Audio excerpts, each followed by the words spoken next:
Hi అండి, welcome to GS property. ఈరోజు మనం జహీరాబాద్లో ఉన్నాము. మీరు చూస్తున్నారు, ఇది NH65 ముంబై హైవే. ఈ హైవేకి మనకు సెకండ్ బిట్ జస్ట్ మనకు అక్కడ నుంచి ఒక 50 మీటర్స్లోనే మనకు ఈ వెంచర్ ఉంటుంది. ఈ వెంచర్లో ఆనుకొని మనకు 9 గుంటల భూమి సేల్కి వచ్చింది.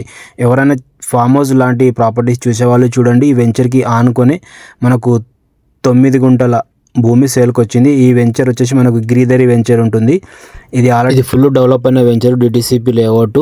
దీనికి ఆనుకొని మనకు 9 గుంటల భూమి సేల్కి వచ్చింది. ఇది 60 ఫీట్ రోడ్. జస్ట్ హైవే నుంచి 50 మీటర్స్ రావాలి. సెకండ్ బిట్ ఉంటుంది. ముందు ఒక పార్క్ ఉంది, దాని తర్వాత ఈ ప్రాపర్టీ ఉంటుంది. ఈ రోడ్ మనకు డైరెక్ట్ 9 గుంటల ముందుకు వెళ్తుంది. మనకు చాలా మంచి ప్రాపర్టీ, మంచి లొకేషన్లో ఉంది. మీరు చూస్తున్నారు, ఇది హైవే అండి మనకు కనిపించేది. ఇది జస్ట్ మనకు సెకండ్ బిట్ ఉంటుంది. 9 గుంటల భూమి, చాలా మంచి ప్రాపర్టీ. అర్జెంట్ సేల్కు రావడం జరిగింది. జైరాబాద్ మున్సిపల్లో ఈ ప్రాపర్టీ వస్తుంది. 9 గుంటల భూమి ఈరోజు మనకు సేల్కి వచ్చింది. కడీలు వేసుకున్నారు. రౌండ్ మనకు సర్వే అంతా అయిపోయింది. రోడ్ ఫేస్ వచ్చేసి 150 ఫీట్ల వరకు రోడ్ ఫేసింగ్ ఉంది. దీనికి ఇద్దరు కూడా కలిసి కూడా తీసుకోవచ్చు. స్క్వేర్లో ఈ ప్రాపర్టీ ఉంటుంది. మీరు షేప్ చూస్తున్నారు, చాలా మంచి షేప్లో ఈ ప్రాపర్టీ ఉంది.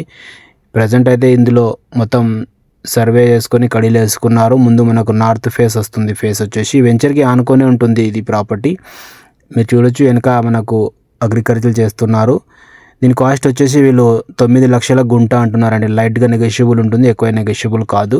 చాలా మంచి లొకేషన్లో ఈ ప్రాపర్టీ ఉంటుంది. హైవేకి జైరాబాద్ మున్సిపల్లో ఎవరైనా ప్రాపర్టీస్ చూస్తే చూడండి, NH65 ముంబై హైవే దగ్గరలోనే ఈ ప్రాపర్టీ ఉంది. డైరెక్ట్ ఫార్మర్ దగ్గరికి వెళ్ళి ఈ ప్రాపర్టీ సేల్కు రావడం జరిగింది. ఇది బౌండరీ కనిపించేది వెంచర్ది అండి మనకు. దీనికి ముందు రోడ్ ఉంది. Thank you.